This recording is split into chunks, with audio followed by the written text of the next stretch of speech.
네, 정부가 기업 구조 조정을 위해서 한국은행 대출 등을 포함해 모두 12조 원을 투입하기로 했습니다. 특히 문제가 된 조선과 해운업계의 경우 규모를 줄여서 경쟁력을 키우기로 했는데요. 자세한 내용 경제부 염혜원 기자와 알아보겠습니다. 자, 또 막대한 자금이 들어가는 기업 구조 조정, 이제 엄청난 돈이 투입되게 되는데 일단 이 12조 원이나 되는 돈 어떻게 마련하겠다는 겁니까? 네, 자본 확충 펀드라는 것이 조성됩니다. 여기 들어가는 돈이 12조 원 정도 되는데요. 한국은행이 10조 원, 기업은행이 1조 원을 대출해서 재원을 마련합니다. 여기에 올해 안에 정부의 현물 출자 1조 원도 투입됩니다. 이 돈으로 산업은행과 수출입은행이 발행하는 자본 확충 펀드에 발행하는 신종 자본증권을 사들이는 방법으로 국책은행의 자금을 지원한다는 겁니다.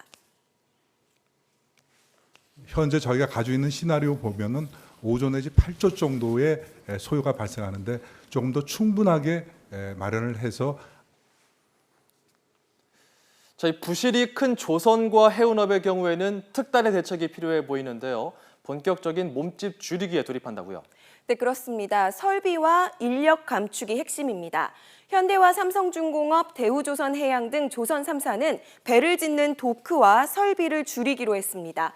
그리고 인력도 30% 정도 감축하기로 했습니다.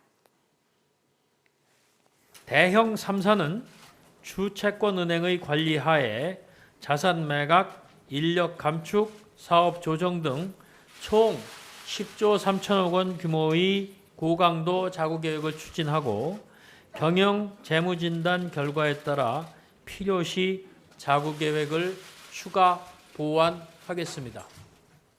낙하산 인사, 재벌가 사모님 경영 등으로 논란이 됐던 해운업계에는 전문 CEO를 도입한다는 계획입니다. 또 선박 임대료 인하 협상 등을 마무리하지 못한 한진해운은 한 가지 요건이라도 차질이 생기면 법정 관리가 불가피하다고 못 박았습니다. 이 정리를 해보면 강도 높은 자구 계획을 추진한다는 전제 아래 정부가 자금을 지원하는 형태인데요. 이 정도 규모의 자원이면 이 정도 규모의 지원이면 부실 기업을 살리기에 충분한가? 이런 의문이 생깁니다. 어떻습니까? 네, 일단 전문가들의 의견을 들어보면 지금까지 정부의 지원 규모는 대체로 적정한 수준이라는 평가를 내리고 있습니다.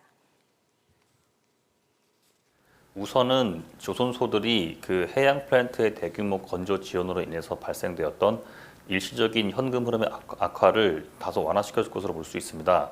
두 번째로는 조선소들이 현재 잔고가 아예 없는 것이 아니기 때문에 선박 인도량을 늘리는 과정에서 현금 흐름은 다시 개선될 것으로 보입니다.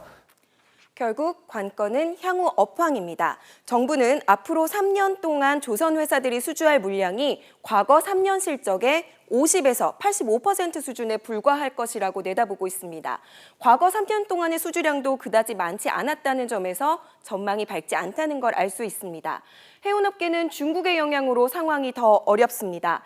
중국 업체들이 워낙 낮은 가격에 운송을 하는 데다가 숫자도 굉장히 많아서 뚫고 들어가서 경쟁하기가 쉽지 않다는 겁니다. 조선과 해운업계 모두 2018년이 지나봐야 큰 고비를 넘겼는지 여부를 알 수 있다는 전망이 우세합니다. 미래를 정확하게 예측할 수 없으니 일단 규모를 감축해서 비용을 줄이는 게 최선책이라는 진단입니다.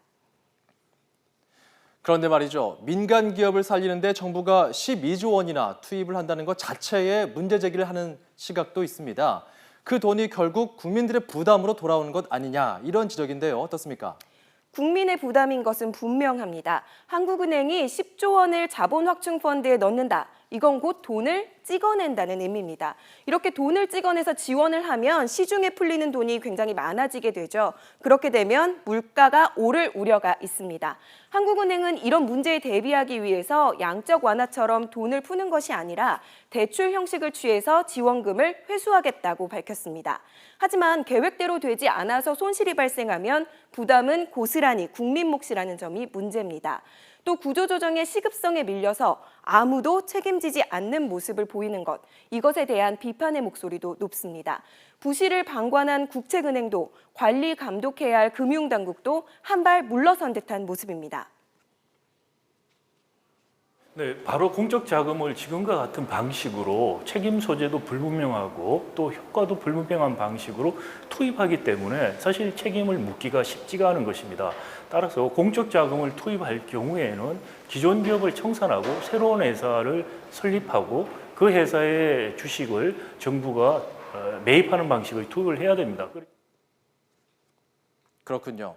한편 또 거제, 울산 같은 지역을 보면 말이죠. 구조조정으로 조선해운업계 직원부터 협력업체 직원들까지 대량 실직 사태가 빚어지고 있습니다. 안타까운 사연들도 많이 전해지고 있는데 정부가 이들을 위한 대책도 내놨다고요. 네, 그렇습니다. 조선해양플랜트협회가 추산한 조선업종의 실업자는 내년까지 최대 6만 3천 명에 이를 것으로 예상됩니다. 비정규직에 고용보험조차 가입하지 않은 외부 하청업체 근로자들이 최대 피해자입니다. 정부는 조선업종을 특별고용 지원업종으로 정하는 방안을 검토하고 있습니다. 이렇게 되면 근로자 해고 대신 휴업을 선택한 중소기업의 경우 휴업수당을 지원받게 되고 고용과 산재보험을 못 냈다면 납부를 연기해 주는 것도 고려하고 있습니다. 정부는 전문가들과 함께 조선업 밀집 지역에 대한 현장 실사부터 시작하는데요. 특별고용 지원업종 선정 여부는 이달 안에 최종 결정됩니다. 지금까지 경제주민이었습니다.